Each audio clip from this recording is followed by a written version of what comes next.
I paid for the family cruise, and they left me at the dock. But the real surprise was waiting in my own luxury suite. I never thought a mother's love could become her own sentence. Today, I'm going to tell you something I never thought I'd share. And if, for a single second, any of this feels familiar, I just ask that you leave a like and subscribe. You'll be helping me continue to get this off my chest. My name is Helen Miller, and I'm 62 years old. I'm from Cleveland, Ohio, one of those women who learned to live with calloused hands from working too hard and a broken heart from giving too much. For 40 years, I worked at Hopewell Textiles. Ironic name, isn't it? Sewing school uniforms on 12-hour shifts that left my legs swollen and my back bent like a question mark.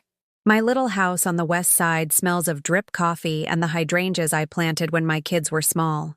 The walls are covered in photographs that nobody looks at anymore. First communions, graduations, birthdays where I'm always in the background, smiling behind them. My hands, always busy serving, cleaning, giving. This February morning, while I was making breakfast in my kitchen with its cracked linoleum floor, the same floor my late husband and I put down 30 years ago, I got a call that would change everything. Mom? It was Alex, my oldest. That voice that used to fill me with pride now only calls when he needs something. I have incredible news. I wiped my hands on the checkered apron my mother gave me for my wedding and sat down on the wooden chair where I've made 1,000 decisions, from which medicine to buy when there wasn't money for both, to how to pay for my 3 kids' college by selling homemade pies on weekends. Tell me, honey, I answered, though something in my chest was already tightening. I'd learned to recognize that forced joy in his voice.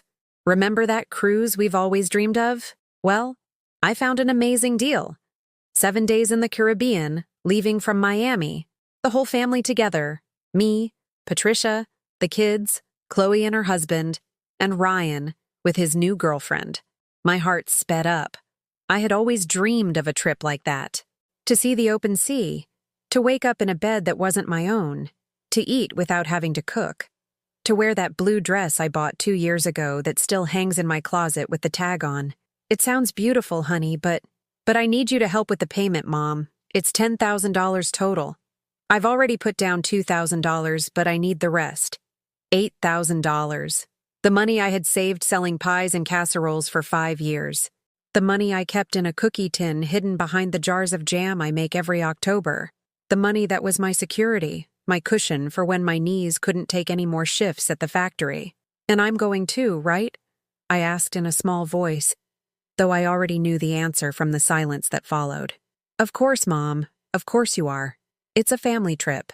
But there was something in his tone I didn't like. Something that reminded me of when he was a boy and would tell me he'd done his homework when he clearly hadn't touched it. 3 weeks later, there I was at the port of Miami, with my plaid fabric suitcase, the same one I used on my honeymoon, and my heart racing with excitement. I had packed my blue dress, the faux pearl necklace my husband gave me on our 20th anniversary, and the low-heeled black shoes I only wear for Sunday service. The port smelled of salt and diesel, with that Caribbean breeze messing up the hair I'd just had done at Marge's beauty salon. I'd gotten up at 4 in the morning to look perfect. This was my chance. My first time on a ship, my first time feeling like I deserved something beautiful in my life too. But when I got to the meeting point, I saw my children's faces. Patricia, Alex's wife, looked at me with that forced smile she puts on when I have to watch her twins. Chloe avoided my gaze, fiddling with her phone. Ryan had his arms crossed, and his new girlfriend, a girl who could have been his daughter, looked at me like I was a piece of old furniture in the way. Mom, Alex said, taking my arm. We need to talk. He led me aside, near where souvenir stands were selling t-shirts to tourists who were actually going to board the ship. Look, a problem came up. My stomach clenched. That phrase. I'd heard it so many times. When he needed money for the down payment on his car. When Patricia wanted to remodel their kitchen. When Chloe got divorced and needed to pay her lawyer. What problem? The cabin we booked. It's for 6 people, Max. And there are 7 of us, counting Brianna, he said, pointing to Ryan's girlfriend, who was laughing and taking selfies with the ship in the background. But I paid for... I know. But Patricia already spoke with the agency and there are no more spots. It's fully booked. They said they could refund you the proportional part of your payment. Well, your share of the payment. My share, as if the $8,000 was my share of something I had paid for almost in full. And what am I supposed to do here by myself? I asked, feeling my voice crack. You can stay in a little motel around here. We'll be back in a week and pick you up. Or if you want, you can fly back to Cleveland. Patricia already booked you a flight for this afternoon. I looked over at my family. The grandchildren I had babysat so many nights when their parents went out. The children I had worked double shifts for to pay for their education. The daughter-in-law who had never said a kind word to me. The youngest son who only spoke to me when he needed money. They were all loading their new suitcases with new clothes they had bought with the money left over after I paid for the cruise. Laughing, taking pictures, planning what activities they would do. Without me. Mom, don't make that face, Chloe said, walking over. It's just a week. You'd be bored on there anyway. You know you don't even like the water that much. I didn't like the water. I had never told them that. I'd never had the chance to find out if I liked it or not. I watched them board the ship, one by one, with my suitcases, with my money, with my dream, and I was left there, standing on the pier like a forgotten package, watching the white ship that carried my shattered heart sail away. What they didn't know was that in my purse, I had a folder with old documents I'd found that morning while looking for my birth certificate. Papers from an inheritance my husband had mentioned before he died, but that I had never looked at because I couldn't read his cursive very well. An inheritance that it seemed included something related to cruise ships. But they would find that out later. That night, I slept in the cheapest motel in Miami, in a room that smelled of humidity and old disinfectant. The mattress sagged in the middle, and the walls were so thin I could hear the laughter of other guests who had actually come to enjoy their vacation. I stayed awake until 3 a.m, staring at the stained ceiling and remembering how I had gotten here. It all started when my Robert died 8 years ago. The heart attack came in the middle of the night, while we were sleeping in the queen-sized bed we bought on credit when Alex turned 15. There were no goodbyes, no last words, just the cold silence of a body that no longer responded, and my torn scream calling for help in the hallway of our home. The funeral expenses left me in debt for 2 years. Alex, who was already working at an insurance company, told me, "Mom, we'll take care of the arrangements, but we need you to put the house up as collateral. It's just a formality." Patricia, his wife, nodded with that smile I now recognize as pure convenience. "It's for your own good, Helen. We're better at handling these things." I signed the papers without reading them. I trusted them, as I always had. When Robert's life insurance finally paid out, the debt had grown with interest rates I didn't understand. Of the $20,000 from the insurance, they only gave me $5,000. "The legal fees were high, Mom," Alex explained as he filed the papers away in a folder I would never see again. But it continued. Chloe got divorced when her daughter, Lily, was 8. She showed up at my house crying, with her suitcases, saying her ex-husband had taken everything. "Just for a few months, Mom, until I get on my feet." She moved into Ryan's old room as he had gone off to college in Chicago. The months turned into 3 years. Chloe would get part-time jobs that she'd quit as soon as they demanded anything of her. "They're just too stressful, Mom. You know how sensitive I am." I paid for the food, the utilities, Lily's school uniforms, the medical bills when she got sick.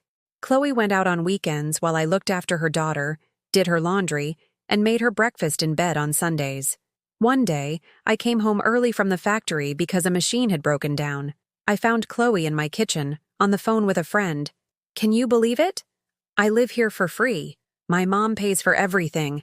It's the least she can do after everything Dad didn't leave us."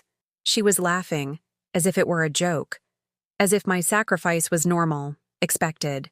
When she finally left, it was because she met Albert, a divorced man with money. She didn't say goodbye.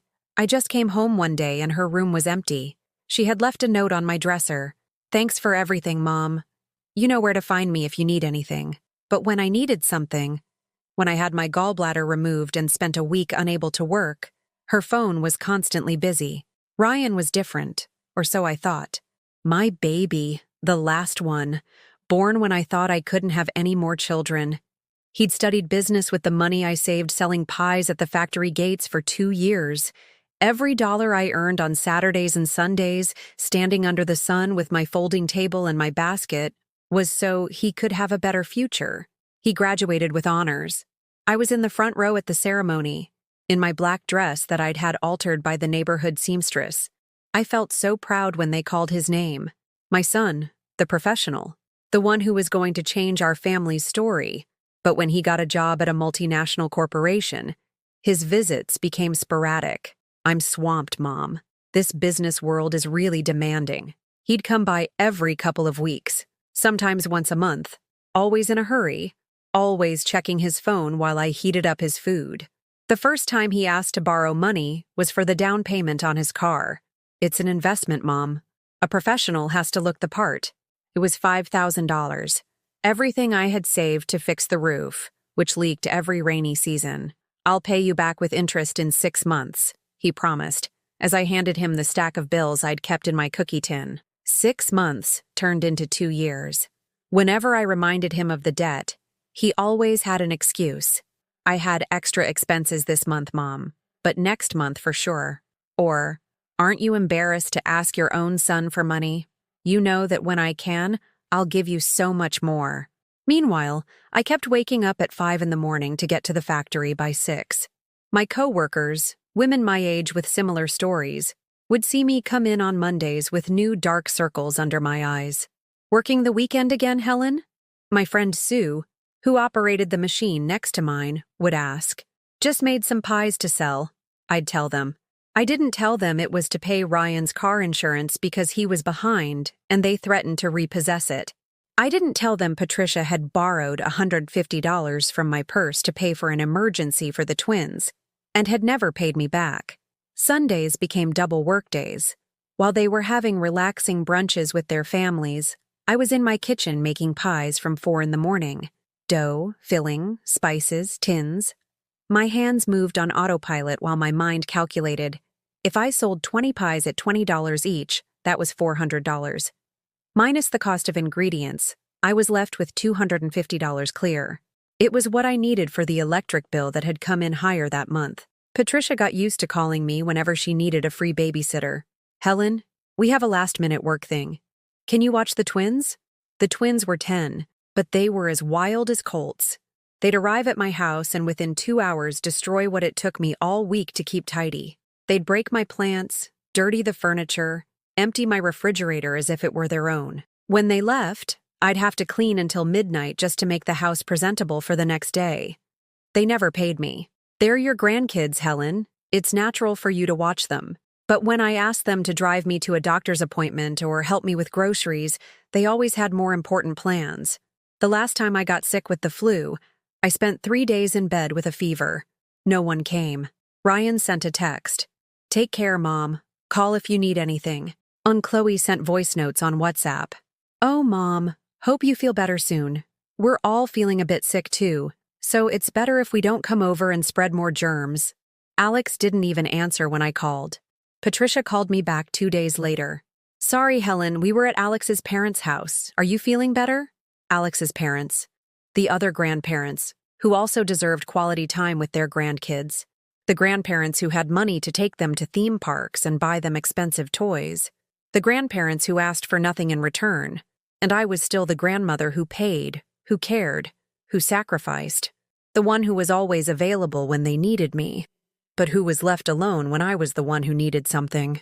Now, lying in that cheap motel bed in Miami, with the sound of music from other rooms seeping through the walls, I realized something I had been denying for years.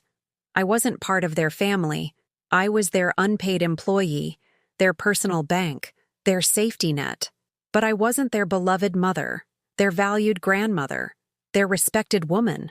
I got out of bed and took the papers from my purse. The same ones I had been ignoring because I couldn't make out the cursive handwriting. I turned on the bedside lamp and spread them out on the small table next to the window. There were so many documents, some very old. Deeds, contracts, correspondence. And in the middle of it all, a letter with my name on it, written in Robert's hand. A letter I had never read because I thought it was part of the insurance papers Alex had reviewed. With trembling hands, I opened it. "My dearest Helen," it began. "If you're reading this, it means I'm no longer with you. Forgive me for not telling you everything while I was alive, but I wanted you to be happy without worries." The letters blurred. After 8 years, my husband was still talking to me, and what he was saying would change everything. Robert's handwriting was the same I remembered from the letters he wrote when we were dating. That slanted cursive that I fell in love with when I was 18 and he was working on the railroads. My eyes, tired from 40 years of sewing under artificial light, strained to decipher every word. "My dearest Helen, if you're reading this, it means I'm no longer with you. Forgive me for not telling you everything while I was alive, but I wanted you to be happy without worries. You've always carried everything: the house, the kids, the bills, my family when my mother got sick. I never gave you the rest you deserved. I had to stop." Tears were falling on the paper, and I was afraid the ink would smudge. 8 years after his death, Robert was still the only one who spoke to me with tenderness, the only one who recognized my exhaustion. 5 years ago, when the doctor told me my heart was weak, I decided to do something. Do you remember my cousin Evan, the one who moved to Spain when we were young? I never told you we kept in touch. He made a fortune over there, in the cruise line business. When he died without children, he left me an inheritance that I hid from everyone, even you, because I knew our children. My breath caught. An inheritance? Evan had died? I vaguely remembered that tall, thin cousin who used to visit when the kids were little, always with expensive gifts we couldn't afford. "Helen, you are the 30% owner of a Spanish shipping company called Mediterraneo Azul. You also have perpetual rights to 3 suites on different ships in the fleet. There are bank accounts in Madrid and in Miami with your name on them. It's all in your name, my love. Only yours." I dropped the letter. The paper floated to the floor as I sat frozen in that cheap motel chair. 30% of a company? Perpetual suites? Bank accounts? The documents are in a safe deposit box at the Wells Fargo on Revolutionary Ave in Cleveland. The code is our wedding date, 07-15-1984. Alex never knew about this box because I opened the account after you signed the funeral papers. I had a feeling I couldn't trust him with your future. Robert had a feeling. He had seen what I refused to see, that our oldest son didn't protect me. He managed me, that he treated me like a resource, not a mother. The contact in Spain is Miguel Herrera, from the firm Herrera and Associates in Barcelona. His phone number is on the back of this letter. He handles all of Evaristo's inheritance matters. You just have to identify yourself, and he'll explain everything. I turned the letter over with trembling hands. There it was. An international number scribbled in Robert's most careful handwriting, as if he knew how important this moment would be. "Helen, love of my life, I know they will hurt you. I know our children will see you as a burden when you can no longer give them anything more. That's why I did this. So you would have options. So you could say no without fear. So you can remember that you are worth so much, even if they make you feel otherwise." There it was. My dead husband's prediction. As if he had seen the future from his grave. As if he had known they would abandon me on a pier after taking my money. Don't tell them until you're sure they respect you for who you are, not for what you have. And when that moment comes, remember, you don't owe them anything. They owe you everything. The letter was signed, "Your husband who loves you eternally, Robert," with a heart drawn just like when we were dating. I sat there until dawn. Outside, Miami was waking up with the sounds of the port. Seagulls, vendors setting up their stalls, early bird tourists walking towards the docks. My family was somewhere in the Caribbean, probably eating at the cruise ship buffet, laughing, enjoying my money without a single thought for me. At 8 in the morning, I called the number in Barcelona. A very kind secretary answered in English with a European accent. "Good morning, Herrera and Associates." "Good morning. This is Helen Miller, Robert Miller's widow. I need to speak with Mr. Miguel Herrera about an inheritance." "Mrs. Miller, we have been awaiting your call for years. Mr. Herrera is in a meeting, but as soon as he is finished, I will have him call you back. May I have a number?" I gave her the motel's number. I hung up and paced the room like a caged animal. The walls seemed to be closing in. Years awaiting my call? What did that mean? The phone rang an hour later. A masculine voice, professional but warm, spoke in perfect English. "Mrs. Miller, this is Miguel Herrera. Please allow me to express my condolences for your husband's passing. Though years have gone by, I know the pain remains." "Thank you, Mr. Herrera. I just found a letter from Robert and I'm very confused." "I understand completely. Your husband was a very forward-thinking man. When Evan Miller died in 2016, he left very specific instructions that you were to be the sole heir to his estate. Your husband Robert was the administrator until his passing in 2019, and since then, we have been waiting for you to contact us." "Administrator?" "Yes, ma'am. The dividends from your shares in Mediterraneo Azul have been accumulating in your accounts for 8 years. Also, the income from renting out the suites when you are not using them. We are talking about considerable sums." My head was spinning. Considerable sums? "Mrs. Miller, according to my current calculations, your assets total approximately 2.8 million euros. That's not including the properties and the perpetual rights on the cruise ships. 2.8 million euros. I didn't even know how much that was in dollars, but it sounded like more money than I had ever seen in my entire life. Mr. Herrera, I don't understand any of this. I'm a factory worker. I don't know how to handle that kind of money." "Ma'am, that's what we're here for. Evan left instructions for everything to be managed as simply as possible for you. We can manage your investments, transfer a monthly amount to you for your expenses, and keep the rest productive. What you need to know is that you will never have to worry about money again. Never worry about money again." The words sounded like a foreign language. "There's something else, ma'am. According to our records, you are currently in Miami, Florida." "Yes, how do you know that?" "Because we have a tracker on your phone for emergencies, with your prior authorization signed by your husband. And coincidentally, there is a cruise ship from our fleet departing tomorrow from Miami to Barcelona, the Mediterraneo Dorado. One of your suites is available. If you would like, I can arrange for your emergency travel documents so you can board and come to Barcelona to sort out all the paperwork personally. A cruise ship. To Barcelona. Tomorrow." "My suite?" "Yes, ma'am. The presidential suite on deck 12. It's 1,600 square feet, has a personal butler, a private chef if you desire, and access to all VIP areas of the ship. It also has a 500-square-foot private terrace with an ocean view." As he spoke, I looked out the window of my little motel room. In the port, several cruise ships were docked. One of them, huge and white, had Mediterraneo Dorado painted on its side in gold letters. One of those ships was partially mine. One of those luxury suites was mine.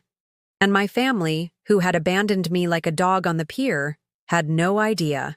"Mr. Herrera," I said, in a voice I didn't recognize as my own, "can you arrange the documents for tomorrow?" "Of course, Mrs. Miller. I will be waiting for you in Barcelona." When I hung up, I stared at my reflection in the room's mirror. I was the same woman who had arrived yesterday, but something had changed in my eyes. They were no longer the eyes of an abandoned woman. They were the eyes of a woman who had just discovered she had options. A lot of options. I took out my phone and saw the WhatsApp messages from the family group, the Miller tribe. Photos of the breakfast buffet, photos from the pool, photos of the grandkids in new hats they'd bought at the ship's store. Not a single question about how I was. I typed a message. "Enjoy yourselves. I have plans of my own." They had no idea just how much I was going to enjoy myself. The phone started ringing at 7 in the morning. It was Alex, using that voice he put on when he needed to control a situation that was getting out of his hands. "Mom, what did you mean by that you have plans?" "Patricia is worried. She says you sounded strange." "Strange?" "Because for the first time in 40 years, I had my own plans." "Good morning, honey. I'm fine. Don't worry." "But Mom, where are you?" "We went to look for you at the motel we booked for you and they said you already checked out. They had booked me the cheapest motel in Miami, a room that cost $60 a night, while they slept in 400 a night suites paid for with my money. But now I had paid my own bill and moved to the Ritz-Carlton South Beach, into a room with an ocean view that cost what I earned in a week at the factory. I'm in a better place, son." "Better? Mom, you don't have money for better places. Where did you get the money to pay for another hotel?" There it was. The question that revealed exactly what he thought of me. In his mind, I was a woman with no resources of her own, completely dependent on his occasional generosity. "I have my savings, Alex." "What savings? You just spent everything on our trip." Our trip. As if I had been included from the beginning. As if being abandoned on the pier was just an accident. "I found some of your father's papers that I hadn't looked at." The silence on the other end was long. I could imagine him exchanging worried glances with Patricia, calculating what papers they could be and how much money they might represent that they hadn't considered theirs. What papers? Things from the insurance that were left pending. It was technically true. The life insurance had been Robert's first contact with Evan's inheritance. "Mom, you know I'm better at handling those things. Why didn't you wait for me to look at them together?" Together. Like we had looked at the funeral papers together, where he decided what I was entitled to after paying off the debts he had incurred in my name. "I've already handled it, son. Everything is taken care of." "But Mom?" "Alex, enjoy your cruise. We'll see each other when you get back." I hung up before he could interrogate me further. For the first time in 8 years, I had ended a conversation when I wanted to end it. 2 hours later, while I was having Eggs Benedict on the hotel terrace, my first breakfast at an elegant restaurant in decades, the phone rang again. This time it was Chloe. "Mom, Alex told me you found some money. Is it a lot? Because you know I'm still struggling with the rent on my new apartment." Not even a "how are you" after abandoning me. Just the direct question about money. "I'm fine, Chloe. Thanks for asking." Yeah, I'm so glad you're fine. But about the money, is it enough to help me with my rent? It's only $1,200 a month. Only $1,200. The amount I had been paying for her expenses for 3 years when she lived in my house. "Chloe, I'm busy right now. We'll talk later." "Busy? Mom, you're on vacation by yourself in Miami. How busy can you be?" "On vacation by myself." As if it were my choice to be alone. As if they hadn't abandoned me on the pier after taking my money. "Very busy, honey." And I hung up again. At 11 in the morning, the shipping company representative arrived at the hotel. He was a young man, impeccably dressed, with a leather briefcase, and that professional smile I had learned to recognize in people who have real money. "Mrs. Miller, I'm David Herrera, Mr. Miguel Herrera's nephew. I'm here to escort you to the ship and give you your documents." He handed me a Spanish passport with my name and photo, but with a completely official look I had never seen. "How did you get my picture?" "Your husband provided us with all the necessary documentation years before he passed. He was very thorough. Robert had planned all of this. Even my escape. The ride to the port in the representative's Mercedes was surreal. We drove past the pier where they had abandoned me yesterday, where I had cried like a lost child. Now I was riding in a luxury car, with documents as a ship owner, towards the most elegant ship in the port. "Ma'am, when we arrive at the ship, the captain will greet you personally. It's protocol for the owners." Owners. I was an owner. The Mediterraneo Dorado was 3 times bigger than the ship my family had boarded yesterday. It had 15 decks, each more luxurious than the last. At the boarding platform, a red carpet led directly to a special entrance marked VIP Owners. The captain was a distinguished man in his 60s, with a crisp white uniform and the authority that only the sea can give. "Mrs. Miller, it is an honor to finally have you aboard. Your suite is waiting. If you need anything at all, your butler, Arthur, is at your disposal 24 hours a day." They escorted me through carpeted hallways with works of art on the walls and enormous windows overlooking the ocean. We passed 3 restaurants, 2 bars, a casino, a library, a spa. It was all mine. Partially, but mine. When they opened the door to the presidential suite, my breath caught. It was bigger than my entire house in Cleveland. The living room had white leather sofas, a TV the size of my wall, and floor-to-ceiling windows with a panoramic view of the sea. The bedroom had a king-sized bed with sheets that looked more expensive than my entire wardrobe. But what made me cry was the private terrace. 500 square feet of outdoor space, with comfortable lounge chairs, a glass table, and an infinite view of the Caribbean. It was the perfect place to drink coffee in the morning, to read in the afternoons, to simply exist without asking anyone for permission. Arthur, the butler, was an American man my age, elegant but warm. "Mrs. Miller, I've been working on these ships for 15 years, but I've never had the pleasure of serving an owner before. He explained the services. Breakfast served whenever I wanted, in the suite or in any of the restaurants. Laundry service included. Access to all ship activities. Unlimited internet. A personal chef available if I wanted special dinners. "May I ask a personal question?" he said as he arranged the fresh flowers in the main vase. "Of course. Why do you seem so surprised by all of this? The owners usually know their ships quite well." I told him the truth. Everything. The abandonment. The secret inheritance. My family who knew nothing. Arthur listened with the wisdom of someone who had seen many rich and poor families during his years of service. "Mrs. Miller," he said when I finished, "I have seen everything on these ships. Families with a lot of money who hate each other, poor families who love each other, and everything in between. But what I have never seen is a woman who deserved happiness as much as you do." That afternoon, as the ship pulled away from Miami, I sat on my terrace with a glass of wine that cost more than my daily wage. The sun was setting on the water, creating diamonds of light, and for the first time in decades, I didn't have to do anything for anyone. My phone kept buzzing. Alex, Chloe, Patricia, even Ryan had started calling. They all wanted to know where I was, what I had found, how much money there was. The messages in the family group chat had become frantic. "Mom, please answer. Where are you? We're worried. Patricia says you sounded very strange. Did you find a lot of money?" That last one was from Chloe. Of course. I wrote a reply in the group. "Sailing off to my new life. Have a nice trip." And I attached a photo of my wine glass with the infinite ocean in the background. The replies came instantly. "Sailing? On what ship? Mom, did you spend the money on another cruise? Who are you with?" I turned off the phone and put it in the nightstand of my presidential suite. For the first time in 40 years, the world could wait. I had a sunset to watch. On the third day of the voyage, while I was having smoked salmon and champagne on my private terrace, a breakfast I had never even dreamed of, Arthur arrived with a worried expression. "Mrs. Miller, I'm sorry to bother you, but there's a rather unusual situation." "What is it, Arthur?" "We've received multiple calls from people claiming to be your family. They are demanding information about your location. One of them, a man claiming to be your son Alex, contacted the corporate offices in Barcelona directly." My stomach tightened. What did they tell them? Nothing, of course. The privacy of our owners is sacred. But ma'am, they seem very insistent and agitated.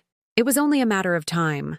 Alex had contacts in the financial world, and Patricia worked for a travel agency. Between the two of them, it wouldn't be hard to track the luxury cruises that had departed from Miami. "Arthur, is there a way for me to contact Mr. Herrera directly?" "Of course. You have a direct line from your suite." The call to Barcelona went through immediately. Miguel Herrera sounded amused. "Mrs. Miller, I imagine your family has started asking questions. How did you know?" "Because we received 4 calls yesterday from an Alex Miller, identifying himself as your son and the manager of your estate. He wanted full information on your assets. Manager of my estate. As if he were my legal guardian, as if I were incapable of running my own life." "What did you tell him?" "That Mrs. Helen Miller was of legal age, of sound mind, and that we did not recognize any external management of her assets. We also informed him that any attempt to access confidential information without your express authorization would constitute a violation of privacy." I laughed for the first time in days. "How did he react?" "Let's just say he did not take the news that you had assets he was unaware of very well. That afternoon, while I was taking a painting class on the art deck, something I had never allowed myself the luxury of doing, my phone began to vibrate insistently. I had kept it on, but on silent. I had 47 missed calls, and the family group chat had exploded with over 200 messages. I read them while sipping chai tea from a fine china cup. Alex. "Mom, you need to explain what is going on." Patricia. "Helen, this is very irresponsible of you." Chloe. "Why aren't you answering? We're desperate." Ryan. "Mom, the bank called asking about you. What did you do?" And then, the message that sent a chill down my spine. Alex. "We know what ship you're on. We're going to meet you in Barcelona. You have to explain this. They were going to Barcelona. They had changed their route, probably paying expensive penalties to confront me. The thought terrified and thrilled me at the same time. For the first time, they were coming to me, not the other way around. I immediately called Miguel. Mr. Herrera, my family is coming to Barcelona. I think they're going to try to, I don't know, have me declared incompetent or something. Mrs. Miller, may I ask you a personal question? Of course. During these 40 years that you have worked and sacrificed for them, have they ever treated you as an equal? Have they ever valued your opinion, your desires, your well-being? The question hit me like a punch. The answer was no, never. Then allow me to suggest something, Miguel continued. It's time they learn who you really are. 2 days later, the Mediterraneo Dorado docked in the port of Barcelona. I had spent the journey transforming. Arthur had escorted me to the ship's boutique, where I bought clothes I had never dreamed of wearing. Elegant dresses, Italian shoes, a wool coat that cost more than 3 months of my salary at the factory. The hairstylist at the spa had cut my hair into a modern style that took 10 years off my age. The esthetician had taught me how to apply makeup in a way that enhanced my features without being overdone. For the first time in decades, when I looked in the mirror, I didn't recognize the tired, resigned woman I had been. Miguel was waiting for me at the port with a Mercedes and 2 assistants. He was exactly as I had imagined. Distinguished, professional, but with kind eyes. Mrs. Miller, it is a pleasure to finally meet you. You look splendid. Thank you, Mr. Herrera. I'm nervous. There's no reason to be. You are in complete control of this situation. He took me directly to the offices of Herrera and Associates, an elegant building in Barcelona's Eixample district. As we went up in the elevator, Miguel explained the plan. Your family arrived this morning, and they are already in our offices. They are agitated. They've threatened legal action, they've yelled, they've demanded to see documents. My secretary told them you would be arriving at 4 for a meeting. And if they try to have me declared incompetent? Ma'am, for that to happen, we would need to be in the United States, under U.S. jurisdiction, and they would need medical proof of mental incapacity. Here in Spain, you are a European citizen with full rights over your Spanish inheritance, and besides, he smiled, we have something they are not expecting. In the office, they showed me the complete inheritance documents. It wasn't just 2.8 million euros. With the investments of the last 8 years, the accumulated dividends, and the appreciation of the shipping company's shares, my assets now totaled 4.2 million euros. Furthermore, I owned an apartment in Barcelona, a house in Mallorca, and had perpetual rights on 6 ships in the fleet. Is all this mine? All yours, ma'am. Your cousin Evan was a very smart man with his investments. At 4 o'clock sharp, Miguel escorted me to the conference room. It was an elegant room with a mahogany table and large windows overlooking the city. And there they were. Alex's face was a mask of contained fury, dressed in his most expensive suit, but with dark circles that betrayed sleepless nights. Patricia stood beside him with that look of superiority she always wore when she thought she was right. Chloe looked desperate, her hair messy and her clothes wrinkled from the trip. Ryan was pale, constantly checking his phone as if waiting for an urgent call. When I walked in, they fell silent. They didn't recognize me. Mom? Chloe said in a small voice. I sat at the head of the table, Miguel to my right, and looked at them for a long moment. 40 years of sacrifice, of humiliation, of being invisible, were summed up in that one look. Good afternoon, I said in a calm voice. I understand you wanted to see me. Alex exploded first. What the hell is going on, Mom? Why did you lie to us? Why didn't you tell us Dad left you money? He didn't leave me money, I replied serenely. He left me an inheritance that you didn't manage because you didn't know it existed. Exactly, Patricia shouted. We should have managed this from the beginning. You don't understand finances. Miguel cleared his throat. Allow me to interrupt. I am Miguel Herrera, Mrs. Miller's attorney. The documents I am about to show you confirm that Mrs.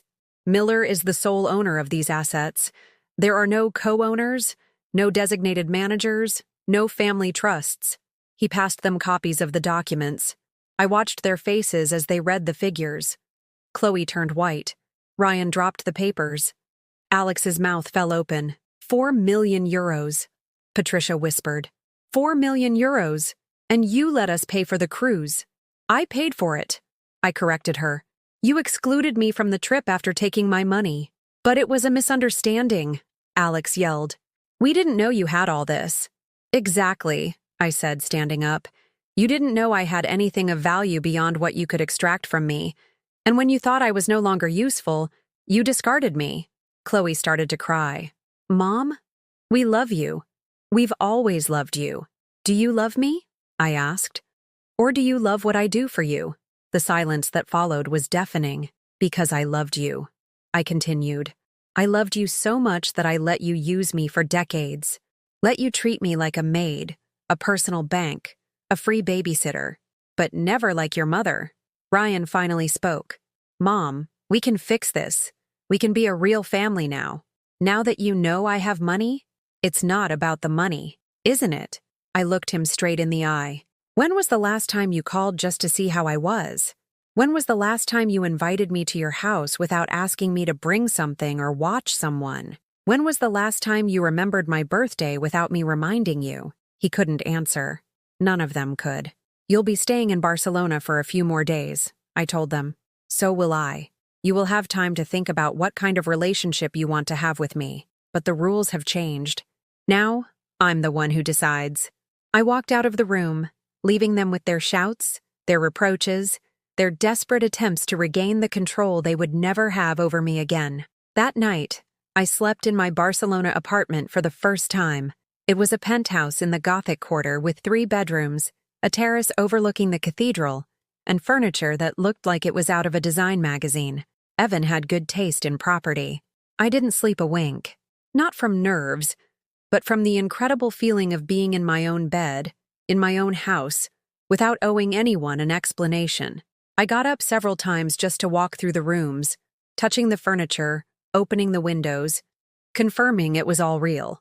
At 7 in the morning, as I drank coffee on my terrace watching the sunrise over the medieval streets of Barcelona, the WhatsApp messages began, but this time they were different. They were no longer desperate shouts or demands. They were calculated attempts at manipulation. Alex wrote, Mom, I've been thinking all night. You're right about everything you said. We've been so ungrateful, but we can fix things now. We can be the family you always wanted. The twins miss you so much. The twins. My grandchildren, Patricia, only let me see when she needed a free babysitter. Chloe followed. Mommy, I'm heartbroken. I didn't know we had hurt you so much. I want to make it up to you. Can we have breakfast together? Like when I was a little girl and you used to make me pancakes. The pancakes I made her when she came home drunk in the middle of the night and I had to get up early for work. Ryan sent a tearful audio message. Mom, I'm the worst son in the world. I don't deserve your forgiveness, but I love you. I've always loved you. I just didn't know how to show it. Give me a chance to be a better son. The son who hadn't come to see me in 6 months before the cruise. Patricia, the most cunning of them all, sent photos.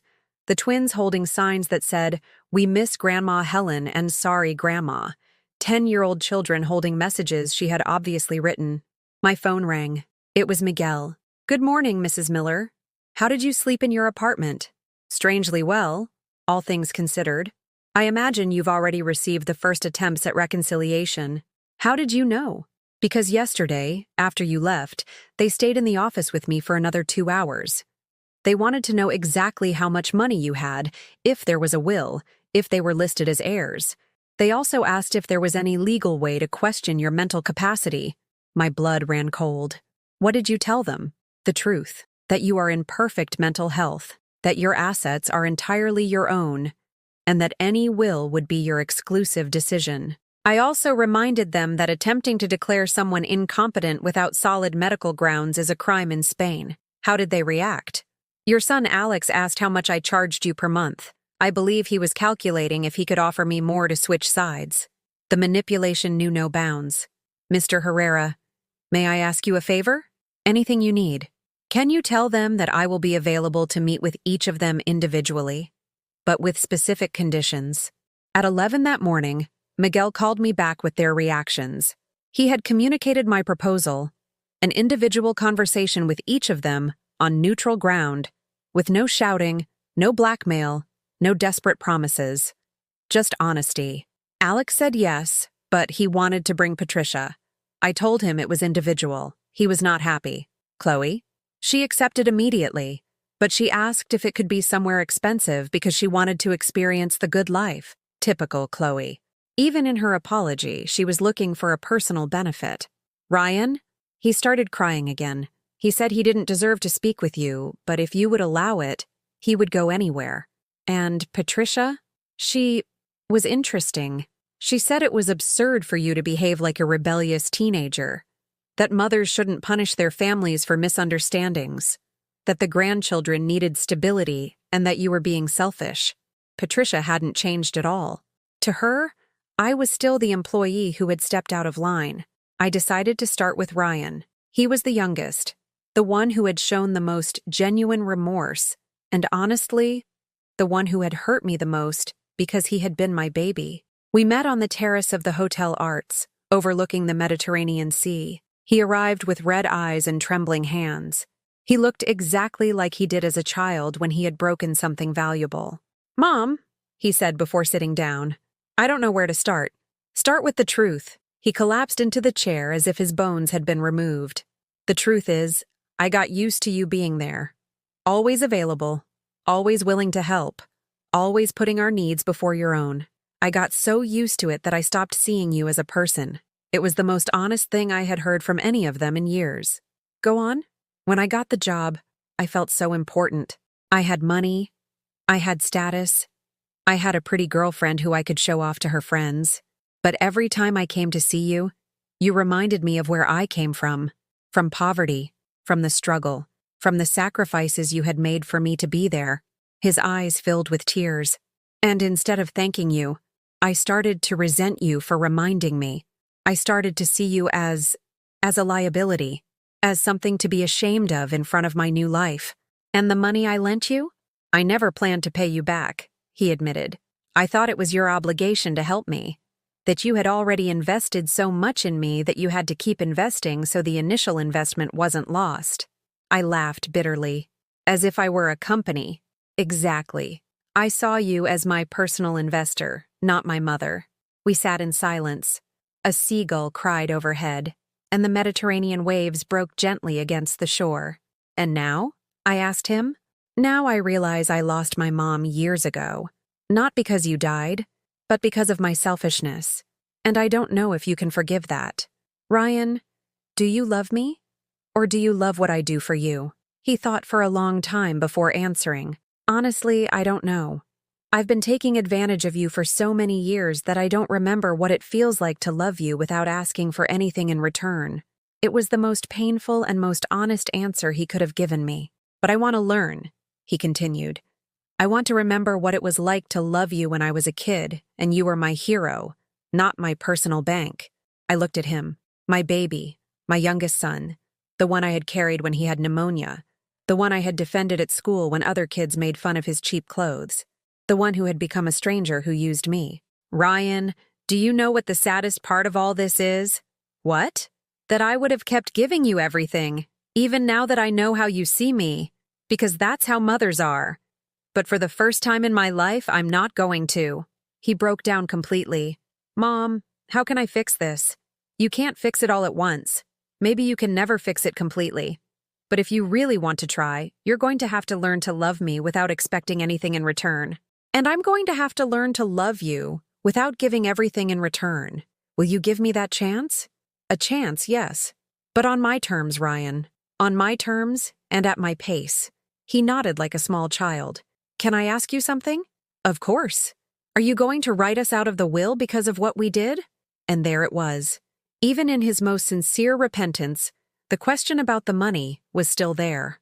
"Ryan, the inheritance is the least of it. The damage you did to me can't be fixed with money, and any relationship we might rebuild shouldn't depend on it." "You're right. But to answer your question, I haven't decided anything about inheritances. First, I need to decide if I want to have a family at all." He left that meeting walking as if he were carrying the world on his shoulders. And maybe he was. Maybe carrying the truth of what he had done was heavier than all my expectations combined.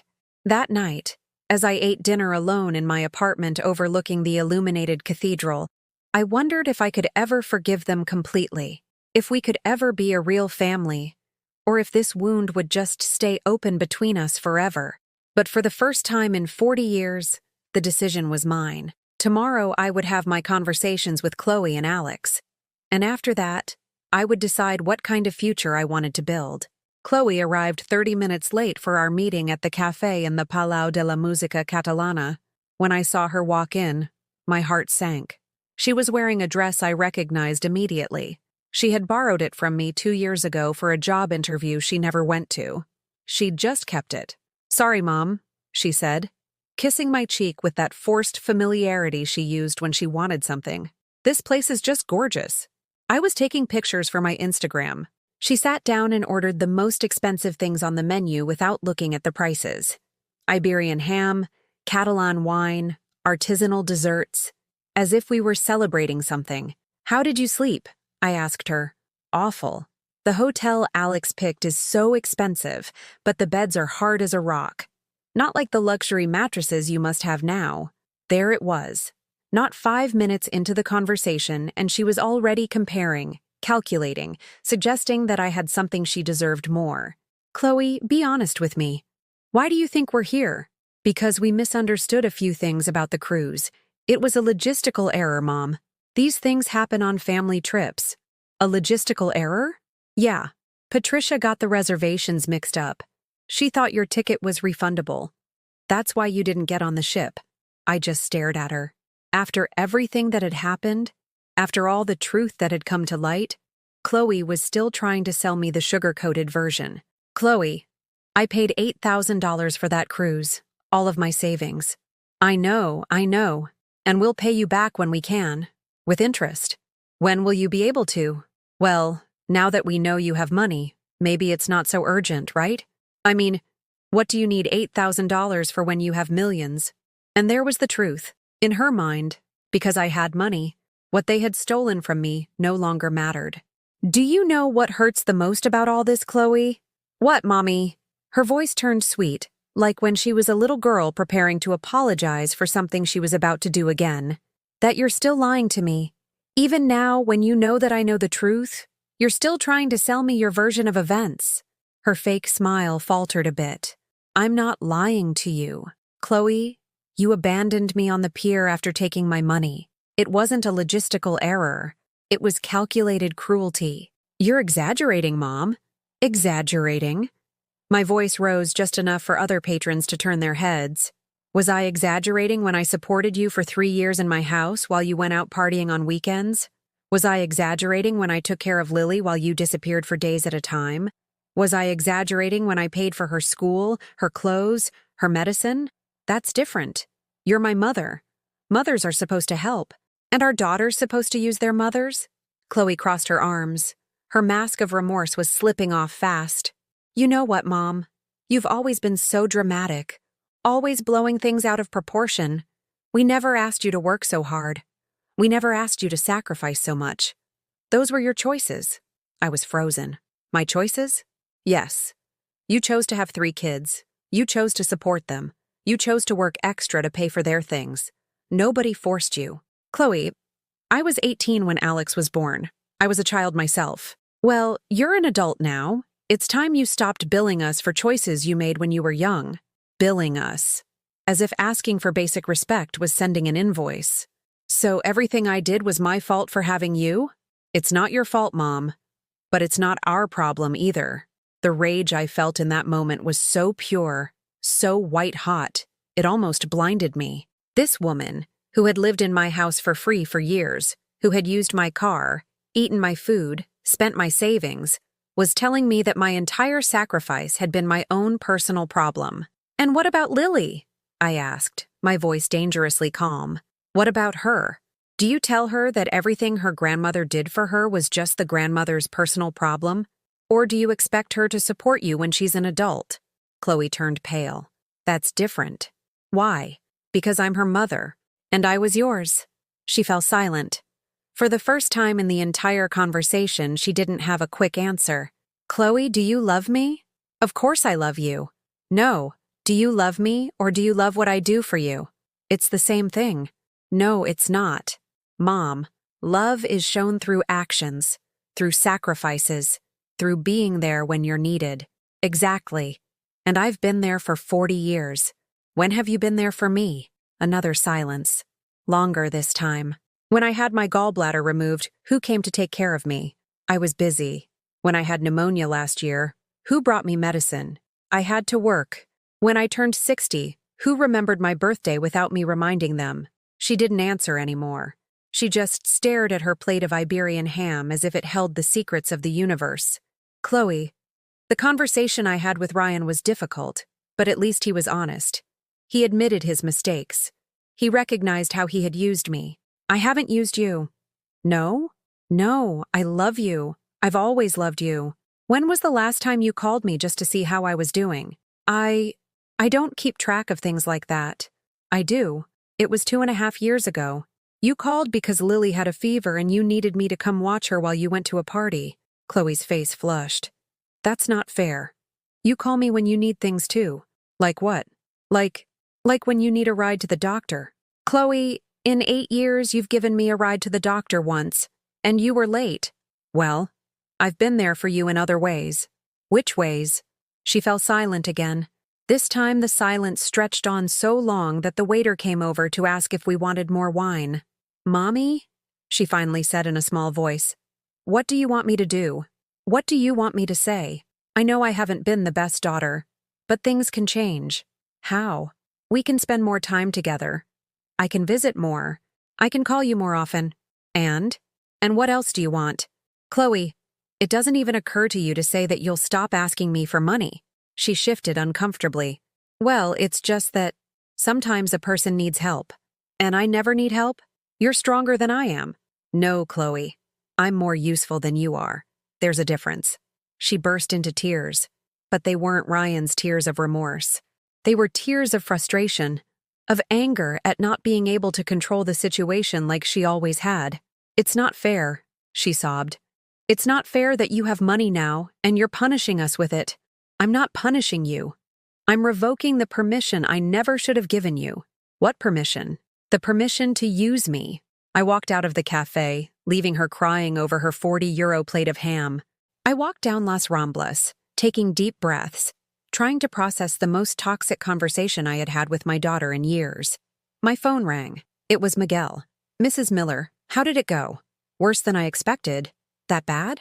Chloe doesn't think she did anything wrong. In her mind, everything I did was my obligation, and everything she didn't do is justified. I see. And tomorrow is Alex? Tomorrow is Alex. Are you prepared? I looked out at the port of Barcelona, where cruise ships were constantly arriving and departing.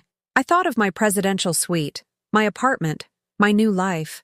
Mr. Herrera, after 40 years of being the most used woman in Cleveland, I think I'm prepared for anything. But I wasn't prepared for what Alex had planned.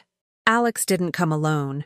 He arrived at the restaurant in the Hotel Majestic with Patricia, the twins, an American lawyer, and an attitude I recognized immediately.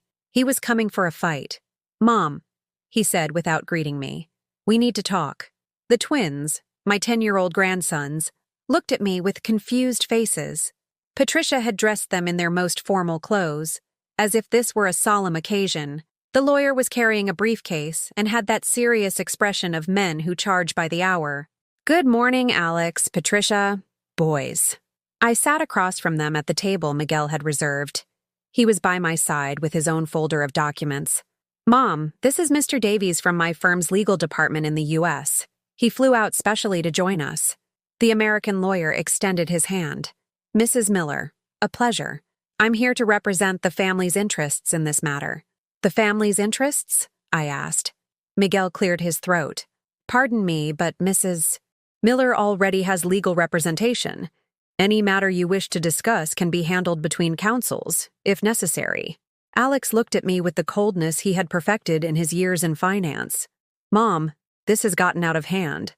What happened with the cruise was a misunderstanding, but your reaction has been disproportionate. Disproportionate? Yes. Moving to Spain, buying expensive clothes, staying in luxury hotels, hiring expensive lawyers, all to punish us for a mistake that wasn't intentional. Patricia nodded with that long-suffering expression she put on when she wanted to look like the victim. The boys don't understand why Grandma is angry with us. The twins looked at me with wide eyes. I recognized the manipulation immediately, using the children as emotional shields. Alex, tell me exactly which mistake wasn't intentional. We already explained. The problem with the reservations. There was no problem with the reservations. You told me I didn't fit in the cabin that I had paid for in full. That was true. Was it? Miguel interrupted, pulling some papers from his folder. Because I have the original booking records right here. 1 family suite for 8 people, paid in full by Mrs. Miller. Maximum capacity, 10 people. The silence that followed was deafening. Furthermore, Miguel continued, I have confirmation here that you added a Ms. Brianna, Mr. Ryan's girlfriend, 2 days before the trip. You knew perfectly well there was room. The American lawyer glanced at the papers with a worried look. Patricia went pale. Alex maintained his cold expression, but his hands tightened on the table. Well, even so, he said finally, this is all an overreaction. We could have settled this by talking. Talking? I laughed without humor.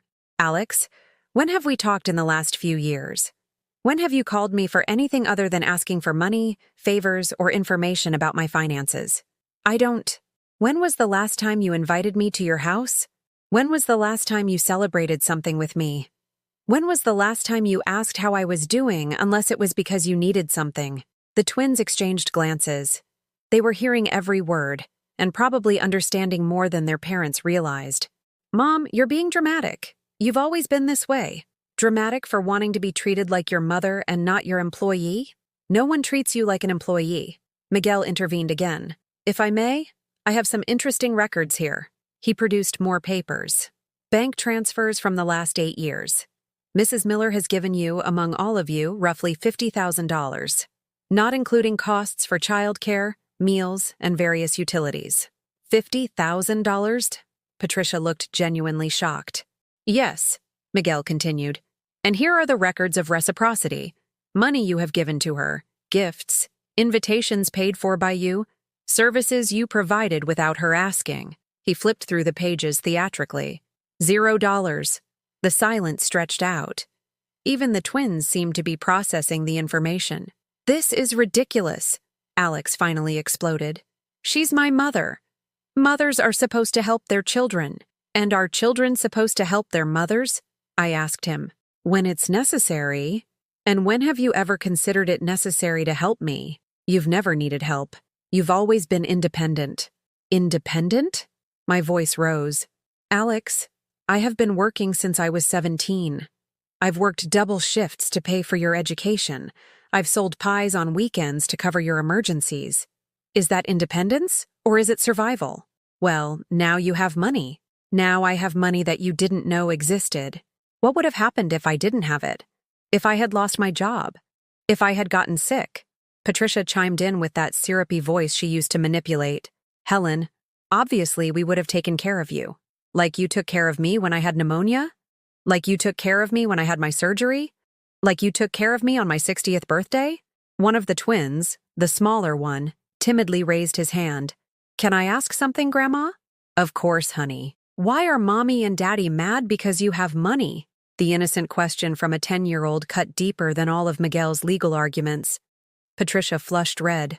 We're not mad that she has money, sweetheart. We're worried because she didn't tell us. But why did she have to tell you? The other twin asked. It's her money. Alex shifted uncomfortably. It's complicated, boys. It doesn't seem complicated to me, the first twin said. If I had savings, I wouldn't tell anyone so they wouldn't ask to borrow it. The brutal honesty of children was destroying all of their parents' arguments. Look, Alex finally said. Mom, we understand you're upset. But this war has to stop. We're family. Are we family? Of course. Do families abandon each other on piers after stealing their money? We didn't steal anything. Do families investigate with lawyers how to declare their mother incompetent when they find out she has money? The American lawyer looked extremely uncomfortable. Miguel smiled. Do families only call when they need something and disappear when their mother is the one in need? Alex had no answer.